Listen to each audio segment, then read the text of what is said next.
So what I do, one of my tricks to do this is that you cut the beginning, and then you are sure that, oh no, I didn't want it to do that. Then you are sure that this part, the end of this and the beginning of this, is going to loop perfect because they're used to be the same. So what I do is that I put this in the end, um, and I make a fade. Let me see. And now when I, oh, it's really small. And now when I duplicate it and I hear it, you will see that sounds like a perfect loop.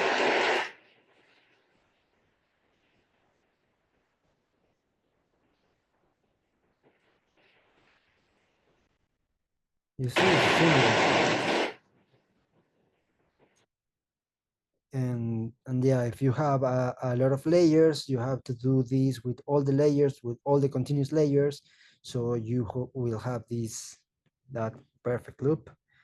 uh, and yeah, that's it with that. Let's keep going. uh, we're going to talk a bit about the difference between digital and analog audio. uh, Digital audio is measured by bits, so you don't have room for many errors. If you go up certain level, it's going to sound clipped, it's going to sound distorted, it's going to sound super bad. So distortion in the analog realm, uh, sometimes it's good. It gives you character, it gives you flavor, it sounds warmer. um, and you can emulate that on the digital world. But if you clip something, the sound the sound levels of digital audio uh, are measured in a full scale. By full scale, we mean that when something, we have sound from minus infinity to zero. There's nothing above zero. So if you put something above zero, it's gonna clip and it's gonna sound bad because it's gonna a clipping. Imagine this nice rounded shape. If we just clip it like this, it's gonna add a lot of harmonics, which may sound, in if it is an analog of, if you are doing this digitally, but with a model, you are trying to achieve that, is it may sound good. But if if it is clipping because it is too loud, it's just going to sound bad. There's no way it can sound good. That's like a good point to have.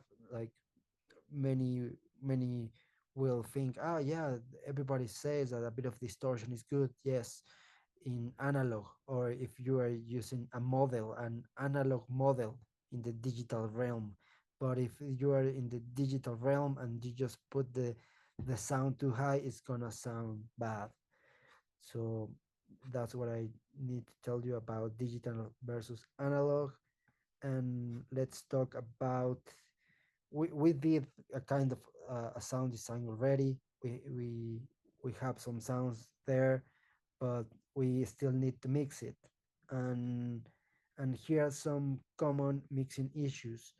And the first one is saturation. If you put the game just too loud at the beginning or too loud at the end, you will end up with these square waveforms that normally, if you see something as square as this, you can guess that it's not going to sound very good. Sometimes it does sound good if it is really well compressed, but that's one of the common mixing issues. Another common mixing issue is that you have some really loud sounds against some really quiet sounds.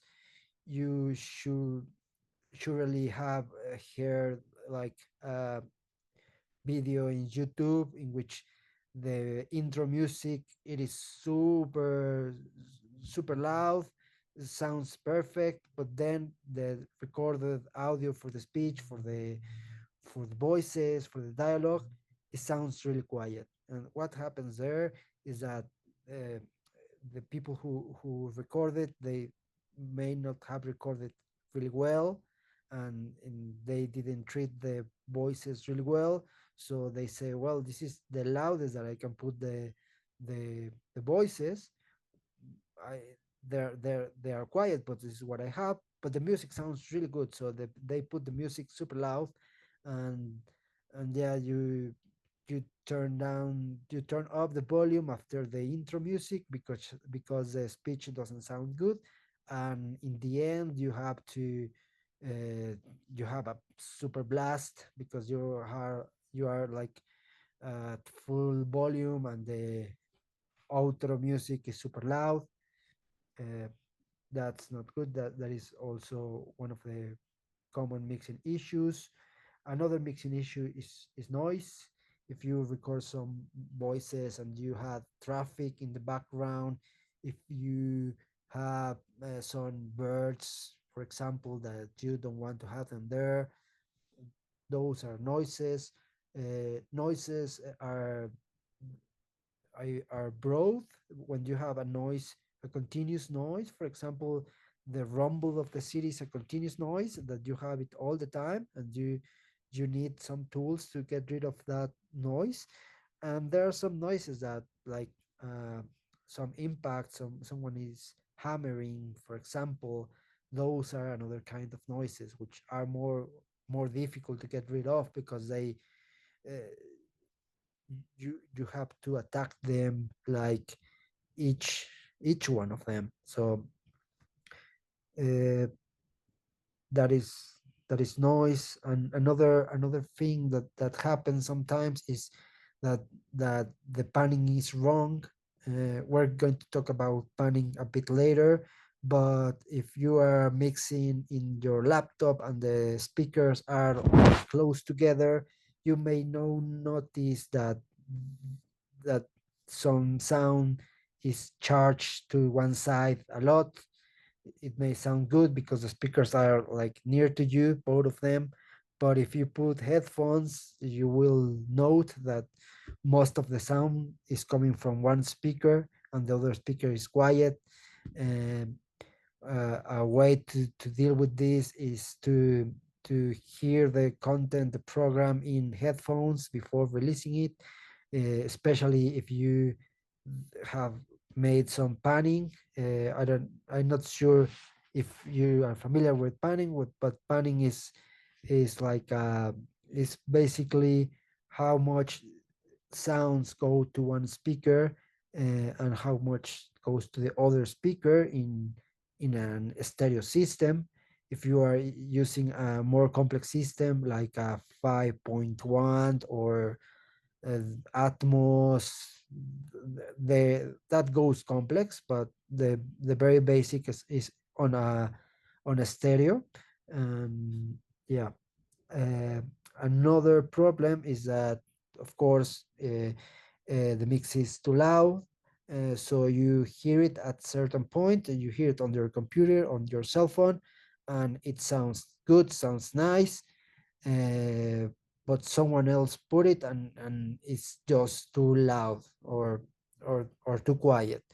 Uh, a good measure for doing this is to make your program and put it on your cell phone, on your computer, and put all the volume up, so you will know if someone's do that, it how it will sound. And normally, if you put all the sound up and it starts to distort a bit, maybe you are in the right place. But if you are turning the volume up and you are like 70% and already sound distorted, maybe surely the sound is too loud. If you need to put all the volume up to hear the content, you are too quiet, of course.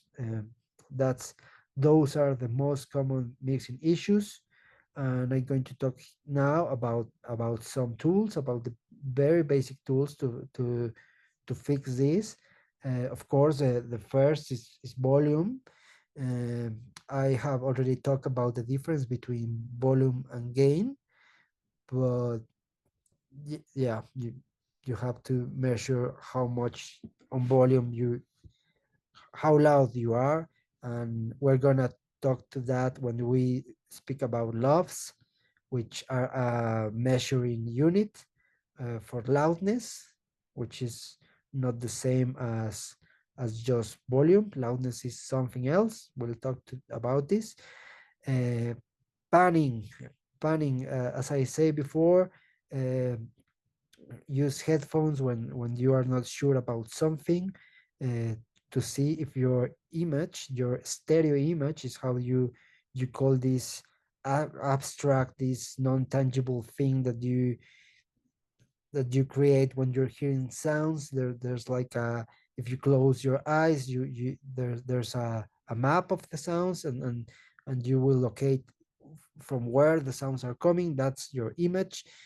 As a regular rule, you will want to have like bass sounds, kicks, all like that, in the middle, like in the center, dead center. The kick, the bass in music, for example.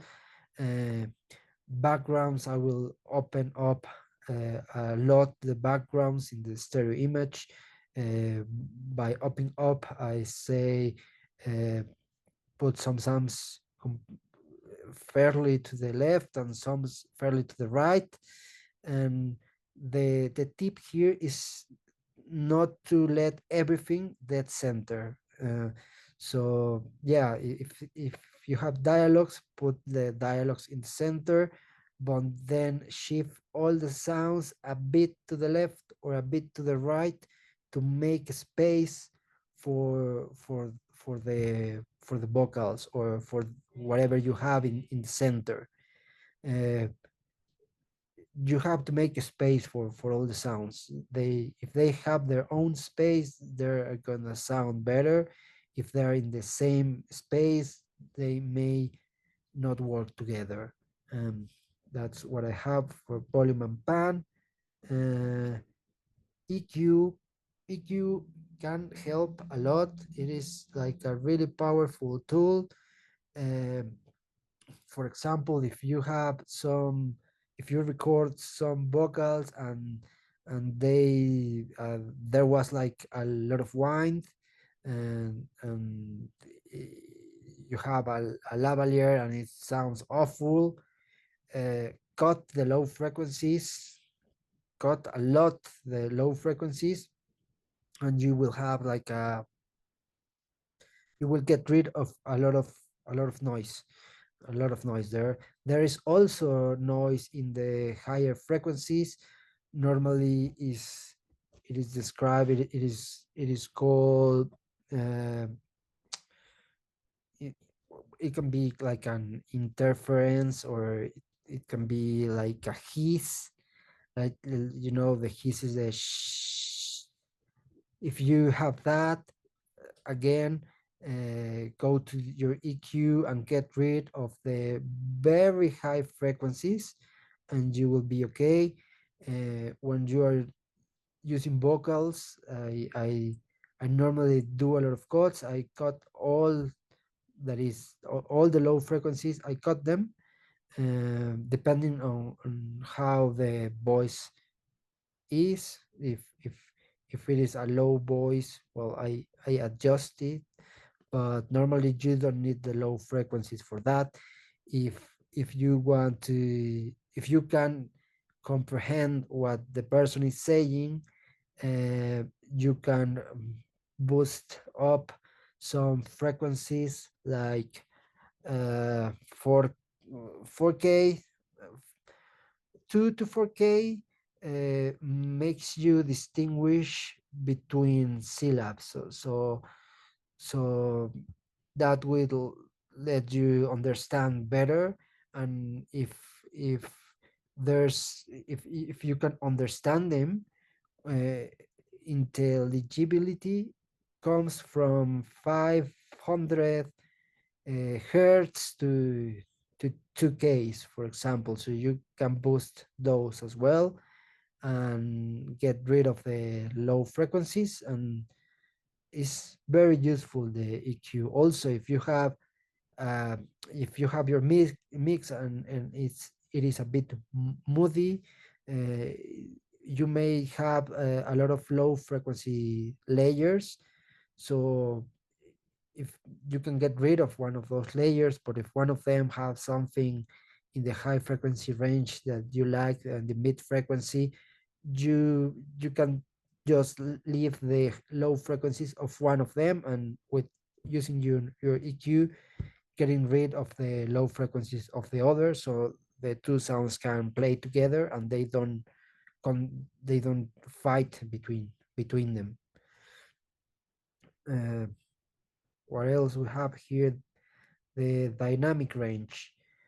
Okay, the dynamic range is the difference between the loudest sound in a program and the quietest sound in the program. uh, Normally things like symphonic music have a lot of dynamic range. You If you have heard Ravel's Bolero, it starts like really really quiet and then goes up and up and up and really up. uh, that's a lot of dynamic range. Pop music have a very limited dynamic range because if you want to sound louder, you will have sounds compressed. When we talk about compression, in the sound realm, uh, we normally don't not referring to data compression to make a file like smaller in data terms. We are When we talk about compression in the sound realm, we are talking about the compression of the dynamic range. So for example, in this image, you can see the original. Then I compress the peaks, the louder content, and then I raise everything up. And so the difference between the quiet parts and the loud parts, there is not that much as it was in the beginning. That's the dynamic range. That's You do that with a compressor. Here's a compressor. This is the first is a non-compressed signal, and the next one is a compressed signal. Uh, Compression is a complex topic because it is a tool that you can use in many ways, and can affect the sound in many ways as well. It's just a thing for you to try it and see which helped you. There's some advanced techniques in which you can, for example, side chain compress. And a side chain compressor, what it does is that, uh, well, let me explain you before what is compression. So otherwise it's going to be difficult. Let me go to my program and open here a compressor. I'm going to the mix. I'm going to play this on loop. I will turn it down a bit, so I hope it doesn't disturb you. um, Play loop region. These are my channels. This one is a bit loud. This is clipping. This is too much. I will just lower this one. And I will add here a compressor. This plugin favorites. Plugin this compressor. Okay. This is the place for plugins. As you may see, there's a lot of plugins that you can use. You can download. There are many plugins available. They do all sorts of things, or the same things but in different ways. What we're going to do here is, this is a compressor. It has some parameters. The The first parameter is the threshold, which is this line. As you can see, the green ball is going up and down. That's the that's the loudest level that we have, and you can see where it is fluctuating. If the threshold, I move the threshold. The threshold, what it says is when this sound goes beyond this, I go to apply some sound reduction, and the reduction is tell by the radio. So if I do 1 to 0, I'm doing nothing. So the compressor is not working here at all. But if I sub the if I raise the ratio, you can hear that the sound is whatever is passing this threshold is having a big reduction. So everything is super productive. And another parameter is the gain. So okay, I already as I show you here, as I show you here, this is what is happening now that I put a really aggressive compressor. Let's do it less aggressive.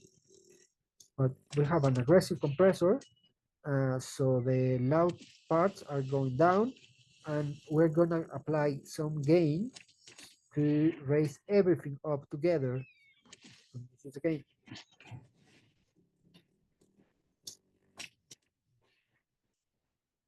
So now sound is compressed. If I take that down, you can hear how you lose some details here. And if I am compressing, you have a lot of details, not everything in your face. I just do it too much. 25 dBs is like crazy. You don't do that. That's why everything is flipping here. If you see red here or here, you are doing something bad. This red means how much reduction is actually applying to this. Let me put some pause in this. And yeah, this is the so the main parameter is the threshold that it says if something goes up above this, then reduce it like this ratio. And it's very graphical. You can see here is doing nothing. Here is this is for one dB is going out another dB, and it is like that. Uh, for 4 dBs that is going in, one is going out. For yeah, I'm not sure how this compressor marks, but you get the idea. This is a reduction that is happening here. The attack is how fast this is going to work. So 10 milliseconds is fast, but if you don't want to have any transient at all to pass that limit, you will put it on 1 millisecond. If you want if the the kick to go the compressor and then lower the body of the kick, you will raise the attack. The release is how much after the sound past the threshold is going to keep being affected by the ratio. Those are the simplest uh, parameters. When what I was saying before is that there are some techniques like external side chain compressor, and what you do that is that you apply this reduction uh, to one program uh, by the content of another program.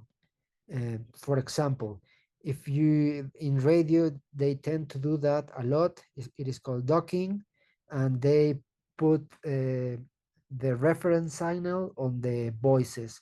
So if the voices are if someone is speaking, then the the ratio for the is going to turn down the volume of the music. So the music is up, someone speaks, and the music goes down a bit, and start talking, and it goes up. They don't do that manually. They use a side chain compressor, and what they are analyzing the level of the voices to change the level of the music. Um, there are just too many things. As I say, I want to be as do this as practical as I can. This is more complex, but yeah, this is this is compression. It's nice to have compression in the final channel. A bit of compression is always good, but you can have also compression in some channels or in some sounds. Like if you put a sound, if you record, for example, your voices on your cell phone, and you just can't raise them. Uh, you can do two things. One of them is apply some gain, so you can raise them whatever you want, or you can compress them. And especially if it is someone who is talking like at different volumes, if sometimes it shouts, sometimes it speak more quiet, you apply some compression to the voices, is always good. I normally in a mixing session, I have an EQ and a compressor and a reverb in every channel. They are like they are just too useful to use. Uh, Let me see what else. These ones, as I say before, you can you can close them, and but they are still here. This is part of the chain, or you can deactivate them. You can also deactivate the fader, which is nice. It is a function called pre-fader. So that way, whatever you're doing to this is not going to affect the signal. But yeah, the green one is that it means that it is affecting the signal. Uh, I know it's a lot of information. As we already said, you're going to have this recording. I wanted to share like the most that I can, so you can research into it later. You can see this guide. You can re, re-listen to what we're saying. Of course, it looks like I almost finished, so it looks like we will have some time for questions later, and we will have time for polishing a bit our what for mixing what we do with what we did with the sound before. Um, let's go to the I think it's a final topic. Yeah, lobs. What are lobs? They are loudness unit full scale because we're in the digital realm. So we use full scale, and yeah, we humans perceive the sound in a different way. We have like an internal EQ that let us by evolution, uh, design, uh, let us identify some sounds more than others. So if a baby is crying, if someone is uh, crying for help, we have those frequencies more receptive, so we will hear them. And there are some sounds that like rumbles and low frequency noises that maybe we don't need to know them, we want to ignore them. Sometimes we don't hear that as much as as the high frequencies. If we want to understand the speech of another humans, that's why we have some frequencies. We hear some more frequencies and we perceive loudness different. It's not just like normal units. So according to these studies, they came up with this standard in which they can tell how loud you are hearing something. Um, and this is a super useful uh, thing, because that is what let you uh, that lets, for example, Spotify, you are playing a playlist in Spotify and everything is going to sound in the same range. There's not gonna be these jumps. And if you are hearing it on YouTube, which doesn't force it to have the sounds quiet, loud, you're gonna hear these, some tracks super low and some tracks super loud. So that's why we use lobs. It is they're really really helpful. um, in Spotify, when you upload some music to Spotify, if you are remember that the highest sound that we have in the digital realm is zero, uh, as a source, of course. It is difficult, it is a bit strange to understand, but the computer, the cell phone, the digital source can can go only up to zero, and after that is clipping. and and then we have the amplifiers, and so we can have something in minus 14, but we have good speaker, a lot of amplifiers, and it's going to sound, it can sound like a festival at whatever uh, volume you want. But that is after goes out digital. And Spotify, if you upload a track and it is at -5, it's gonna cut it, it's gonna make some, not magic, because it's going to sound bad, I think.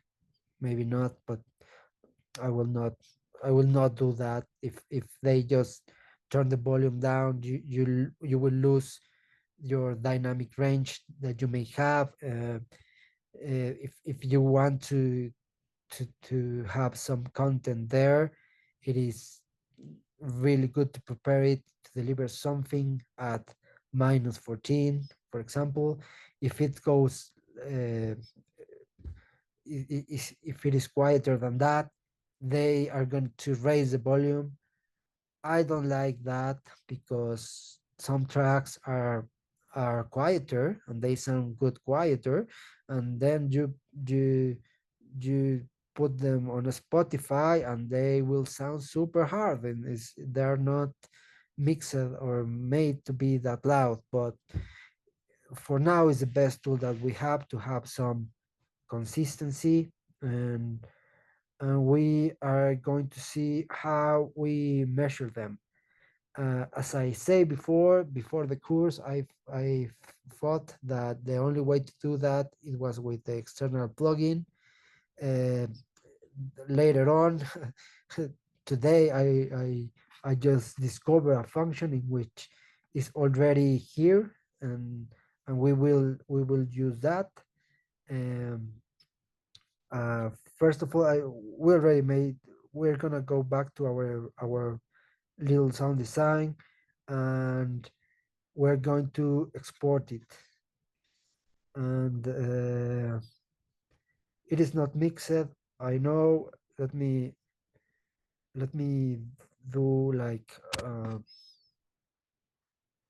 it is it is not suitable for mixing, because it is how it is like put it into here. If I change the panning, for example, for this one, is going to affect this one as well. So uh, in order to do that, you have to do some routing, you have to prepare the session for a proper mixing. But I'm gonna do something super fast that I think is going to sound a bit better. Let me just play it on loop.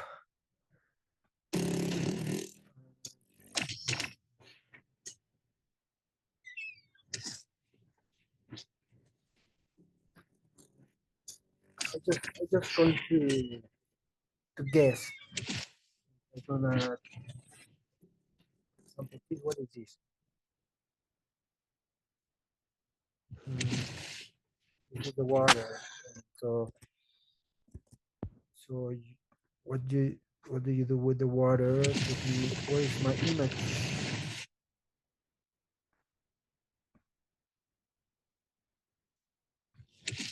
Yeah, the water is dead center, so I will leave it there. The motorcycle, for example, is a bit more to the left, so I will do that. The motorcycle, which is the first one, the water I will leave it there, just a bit shifted. Here is a motorcycle. I will put it more in this way.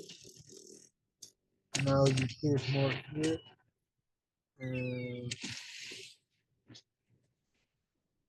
how to do this? I'm just doing this a bit random. Uh, don't get, don't go all the way to the point. It's not going to sound good. But try to see where the sound source is coming from the image, and you try to put the sound there. And always listen to it on headphones, or well, if you have an proper speakers, with those are good. We just leave it like this. Um, I will export it. Export to video file. And when you put export to video file, in I will tell it, put it on PAM, on material. Uh,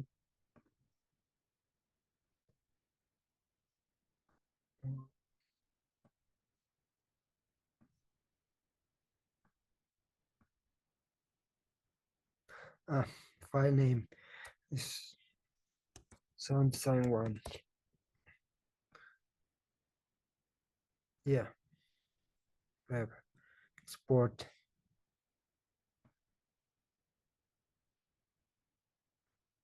Hmm. Let's try again. Um, export. Export to video file. Browse it. Yeah, I think I missed the extension. Yeah, I didn't put the extension like sound design one, MP4. Maybe that was a problem. Yeah. And audio. Yeah. Okay. Encoding video.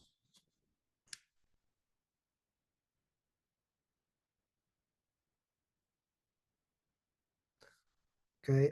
Now we're going to re-import it. You will do this whenever you finish your sound. Is okay. It sounds really good. I love it. I gonna try it. So you will re-import it. Uh, import. Let me see if it lets me import two videos at the same time. Um,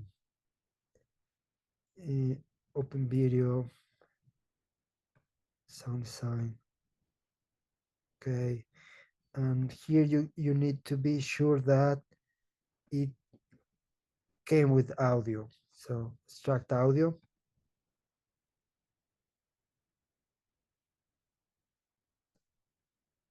Uh, so yeah, it just replaced it, but it gave me like this is the final sound. This is the mix that I have. Uh,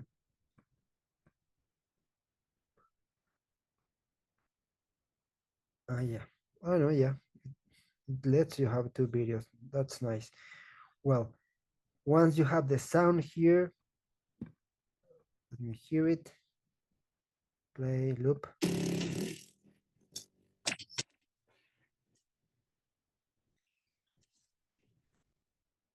Nice.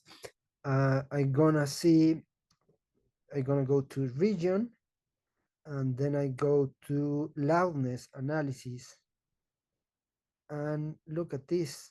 it tells me it is at minus 19 loves, and it gives you another cool things where the sound is coming from. So it may be a bit quiet for what we want, because we want to be on the range. This being sound design, I will put it on the range of, I don't know, maybe 16. This is not a rule, and you will, this is like a guide for you to know where you want to put, but your levels, but it's not a rule. Once you know what you're doing, you're fine. For these levels are for music, and this one doesn't have music. It has action. So for me, I will just put it at minus 16, maybe minus 15. So it was at minus uh, 19, so it is quiet. So normally what you will do is fix the mix from here, uh, your compression, everything, all the sounds here. You will level up here to get up to that level. Sometimes if your mix sounds good and it's not that far from your target, you just can apply some gain, like what I'm going to do now. I put like 3 dBs on it, and let's measure it now. Region, um, loudness analysis, minus 16. So that may be good for us. Um,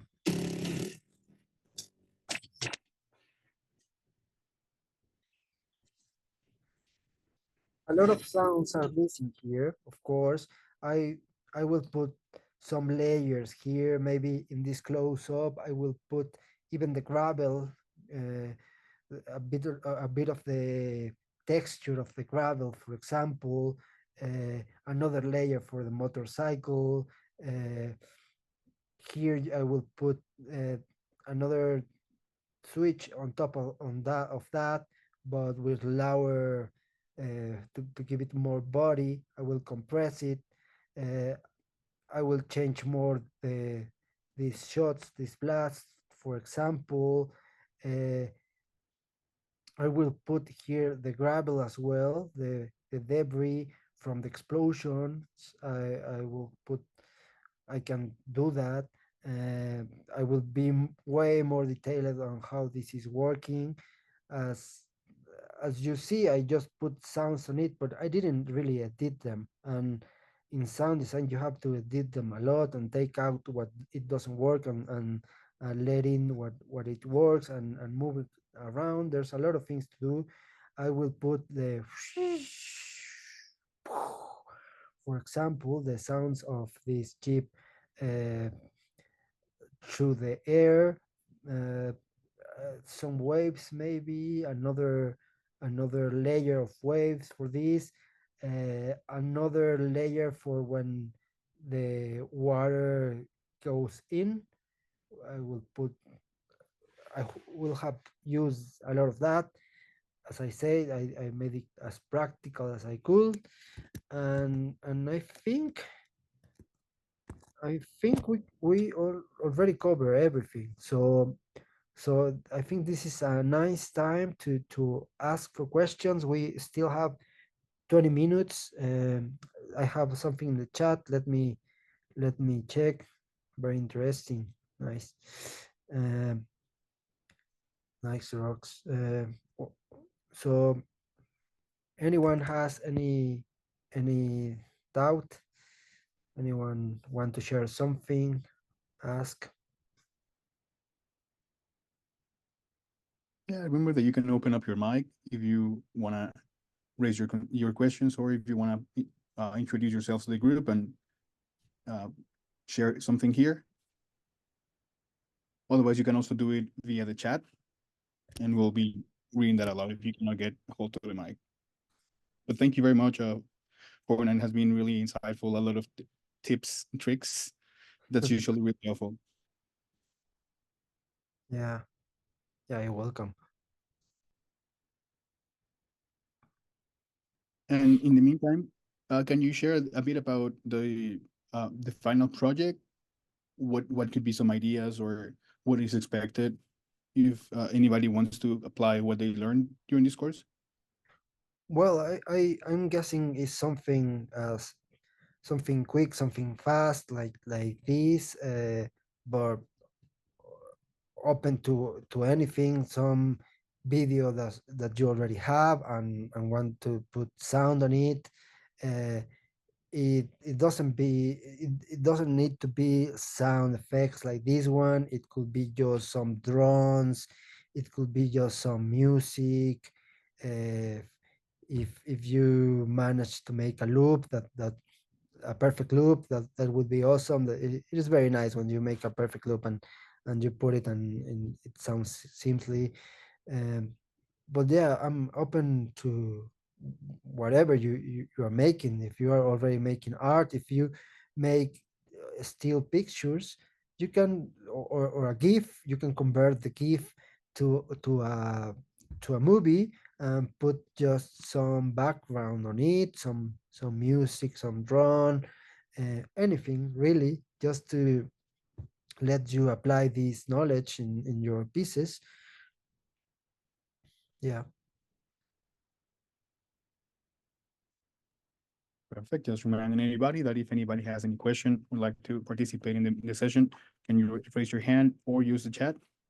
And likewise, what is the best way to get a hold of you, to get to know a little bit more of your work? Is there a social media channel that is preferred in case anybody want to reach out with any other questions or just to find out more about your job?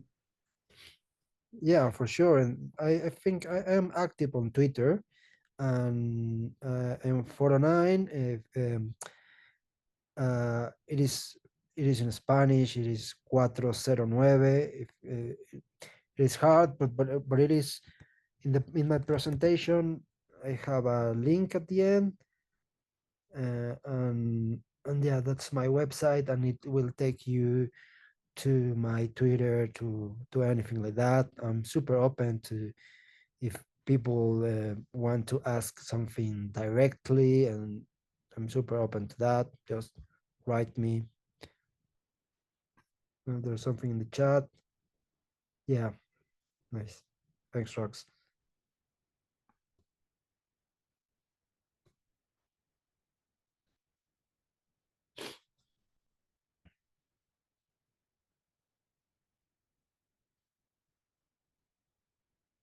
Ah, nice, Remiana. That makes me happy that this will help you to develop this side of your art. Like, if you're already visual artist and you start experimenting with sound, it's gonna.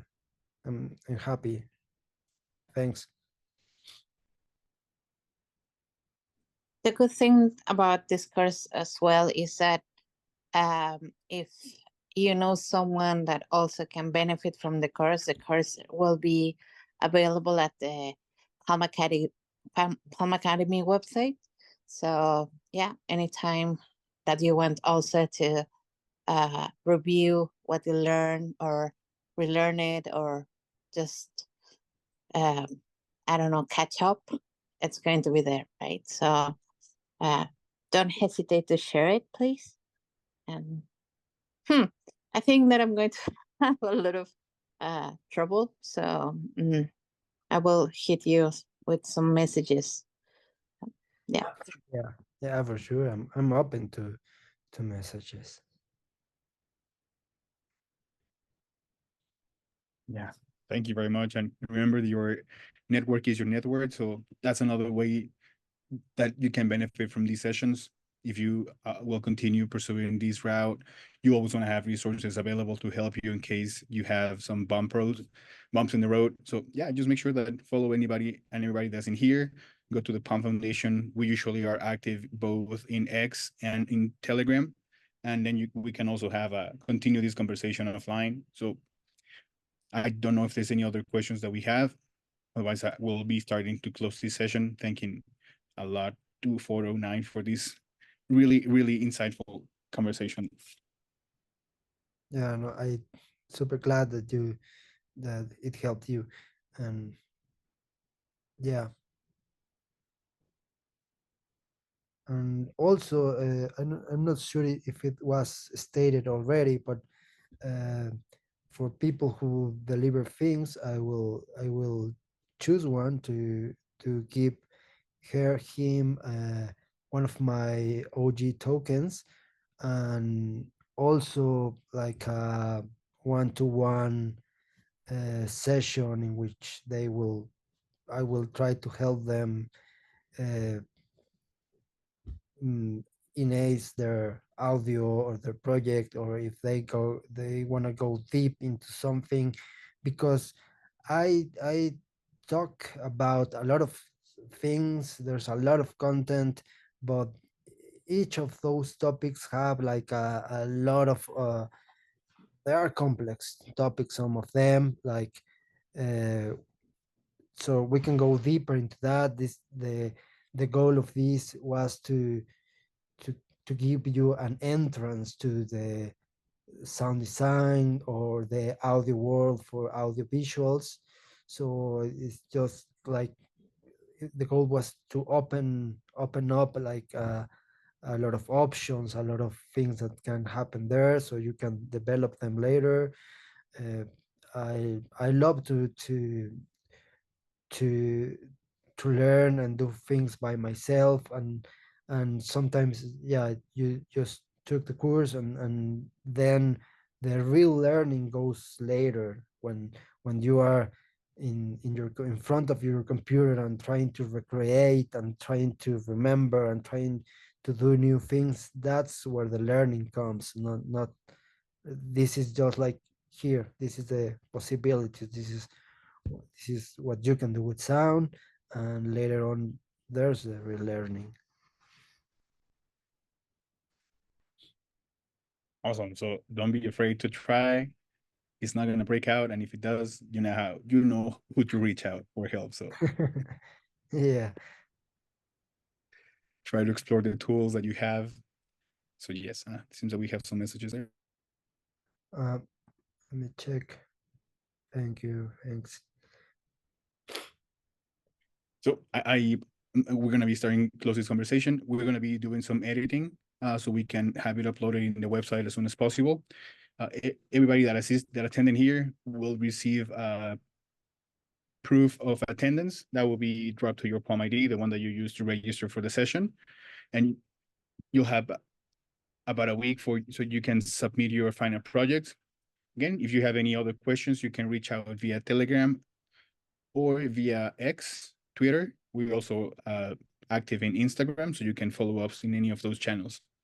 So in that case, that we don't have any other questions, I really, really thank you very much, 409, for this session, and reminding anybody that if you have any suggestions, or if you prefer to, some of the courses that you would like to learn, you can also reach out to us. And if you have something to share with the community, or you know someone that can share something with the community, please also reach out.